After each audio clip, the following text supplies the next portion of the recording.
Following Kota Minoura's membership to Gold Class, where this happened, Jason Lee found himself as the hottest free agent on the roster. Shun Skywalker made an offer to bring Jason Lee back to his side in Z-Brats, but other rival units Natural Vibes and High End quickly advised Jason not to listen to Shun and offered memberships to their own units. Whoever won a 3-way elimination match in April would get exclusive negotiation rights with Jason Lee. Over the weeks that followed, Shun Skywalker's character work was fantastic, towing the line between hilarious and terrifying. He became extremely possessive about Jason, referring to him as his property and saying that he shouldn't have to fight for something that's already his. He would incessantly bully Jason and physically separate him from the other units so they couldn't even speak to him, sometimes even carrying him around the arena. But he would also protect Jason and gaslight him into believing Shun was the only one who cared about him and that he's nothing without him. Jason Lee meanwhile had trial runs in tagging with both Natural Vibes and High End members, but it led to a series of miscommunications, accidentally causing them to lose their matches. One night, Jason lost his temper and yelled at them to apologize, in the exact same way that Shun Skywalker had done to Kota Minoura. When Jason finally realized what he was doing, he was mortified. Shun addressed Ryo Saito and demanded to know why he hadn't been allowed to tag with Jason when the other units had matches with him. Unsurprisingly, being former teammates in Masquerade, Shun and Jason worked very well together, but Jason looked disgusted with himself whenever they'd win. Dragon Daya even spoke up, warning Jason that he was walking down a dark path. Shun continued his gaslighting and said this wasn't the Dragon Daya he knew in Masquerade. He's the one who tore apart Masquerade, and he blamed all of what happened on Daya. Most members of the other units also came on a bit too strongly, but Natural Vibes leader KZ gave Jason one piece of advice. Don't think, feel.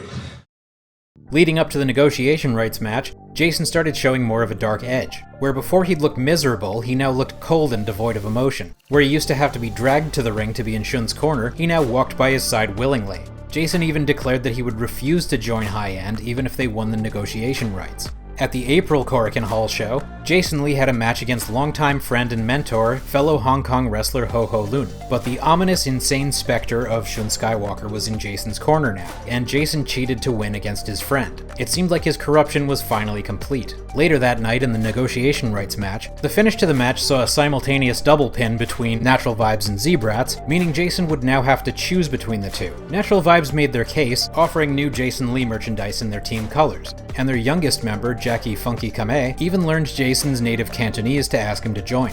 But mirroring Shun's heel turn in January, Jason finally joined Z-Brats. Or did he? Jason finally declared that Shun does not own him, and that he was only pretending to be on his side. He then declared that he was joining Natural Vibes, and yes, he later apologized to Ho Ho Lun. If Shun was bordering on madness before, this completely broke his brain.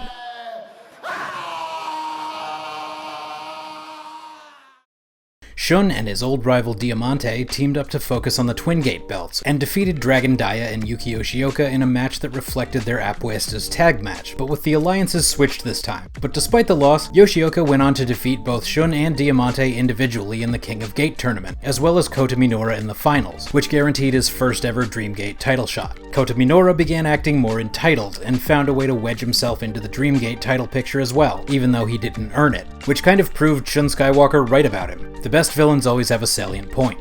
La Estrella left Japan for a North American excursion and worked indie dates all over North America on an absolutely tireless schedule. As part of his apology to Ho Ho Lun, Jason Lee agreed to form a Hong Kong martial arts themed side project called Kung Fu Masters, who would only appear in Kobe to appeal to the city's sizable Chinese population. Leading up to the biggest event of the year, Shun Skywalker began treating Jackie like a new toy to play with. If you wondered what he'd do when he ran out of ex-Masquerade members to harass, there's your answer. Shun's weird, y'all.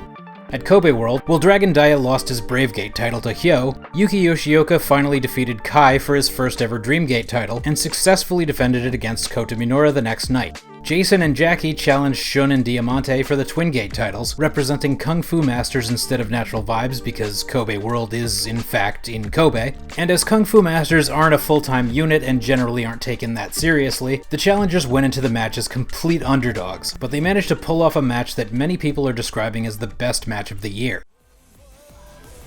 In case you've come this far and still don't know the term kayfabe, it's old carny slang referring to the fiction maintained by wrestling. To my knowledge, the real-life Shun Skywalker is not a terrifying, cackling stalker, but for most wrestlers in lucha, the mask is the character, and it seems like Shun Skywalker takes that more literally than most luchadors. Because as talented as the performer behind the mask is, the kayfabe of Shun Skywalker is a man who hid his true self behind a persona. A man who was so obsessed with reaching the top that when he couldn't make it, he walked away in shame, followed in the footsteps of his mentors by perfecting his craft in Mexico, then returned to Japan and immediately found success, surrounding himself with other young talents just like him. But it's no accident that he formed a unit called Masquerade, because as soon as the mask started to crack, so did he. And when that mask broke, so did he.